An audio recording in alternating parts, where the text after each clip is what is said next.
গুনাহ থেকে কিভাবে বাঁচব। অনেক সময় বাজারঘাটে রাস্তাঘাটে বের হলে বেপর্দা নারীরা চোখের সামনে পড়ে, বা ফেসবুক ইউটিউব চালাতে গেলে অনেক সময় অ্যাড চলে আসে, আর যেগুলো দেখা আমাদের জন্য হারাম। তো এগুলো থেকে বাঁচার উপায় কি? প্রথমত এগুলো থেকে বাঁচার উপায় একটাই, সেটা প্রথম যেটা আমরা অবলম্বন করতে পারি সেটা হলো আমার মনকে দৃঢ় ইচ্ছা পোষণ করব যে না, আমি আল্লাহ তাআলার সমস্ত হারাম কাজ থেকে আমি বেঁচে থাকব। যেটা আমার জন্য জায়েজ নাই, যেটা আমার দেখার কোনো হুকুম নাই, সেটা আমি দেখব না, সেটার কাছেও যাব না। মনকে দৃঢ়ভাবে যদি বুঝাতে পারি তাহলে আশা করা যায় প্রথম ধাপটা আমরা আগাতে পারবো। আর মনের দৃঢ়টাই হলো, মনের যে একটা দৃঢ়তা রয়েছে, মনের যে একটা শক্তি আছে, এটাই আপনাকে আমাকে গুনাহ থেকে বাঁচার জন্য সহায়ক হবে। এই জন্য প্রথম আমরা নিজেকে দৃঢ় করব, নিজের মনকে শক্ত করব, আমি আল্লাহর কোনো হারাম কাজ করব না।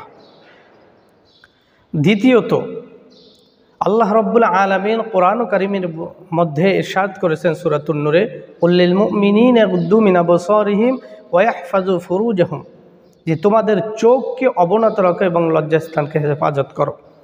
তা আমাদের চোখ যদি হেফাজত করতে পারি আল্লাহর জন্য, যে আল্লাহ তাআলা নিষেধ করেছেন কোনো পরনারীর দিকে আমি তাকাবো না, তাহলে এই যে আল্লাহ তাআলার হুকুমটা আপনি পালনের জন্য ইচ্ছা পোষণ করলেন, এটাকেই মানসিক শক্তি বলে, এবং এই শক্তির থেকেই আল্লাহ তাআলা আপনাকে হেফাজত করবেন। যেহেতু কোনো নারীকে দেখা আপনার জন্য বৈধ নয়, যেগুলো গায়রে মাহরাম, তাদের থেকে আপনি দৃঢ় যদি ইচ্ছা পোষণ করেন তাহলে আশা করা যায় দ্বিতীয় ধাপে গুনাহ থেকে বাঁচতে পারবো। তৃতীয় নাম্বার, রাস্তাঘাটে হাঁটতে গেলে যে আমাদের চোখের সামনে পরনারী পড়ে, যতটা সম্ভব আমরা চেষ্টা করব আমার লক্ষ্য কি, আমি কোন দিকে যাব। আমার লক্ষ্য কি, আমি এক জায়গায় যাচ্ছি একটা দোকানে অথবা আমি একটা মার্কেটে, আমার লক্ষ্যটা কি, আমি এখান থেকে কিছু ক্রয় করব, নিয়ে চলে আসব। তাহলে আমার এই লক্ষ্য রেখে আমার সামনে অগ্রসর হতে হবে। এই লক্ষ্য রেখে যদি আমি সামনে অগ্রসর হতে পারি তাহলে আমি আমার পাশ দিয়ে কে গেল, সে মহিলা না ছেলে, এটা তো আমার দেখার প্রশ্ন না, প্রয়োজন নাই। আমার কাজ হলো আমি মার্কেটে যাব, মার্কেটে গিয়ে আমার একটা জিনিস প্রয়োজন, সেটা নিয়ে আমি চলে আসব। এখন ওই মার্কেটে 10টা মেয়ে থাকতে পারে, ওরা কি করে বা কোথায় যায়, কোন দিকে তাকায়, এটা তো আমার দেখার বিষয় না।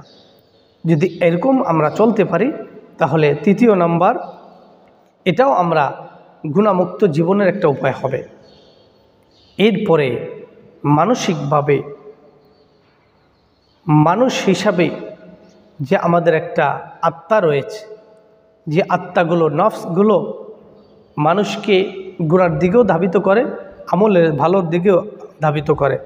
যেহেতু নফস তিনটি, লাওয়ামা আম্মারা, এই দুটি খারাপের দিকে ডাকে, আর একটা মুতমাইন্না শুধুমাত্র ভালোর দিকে ডাকে।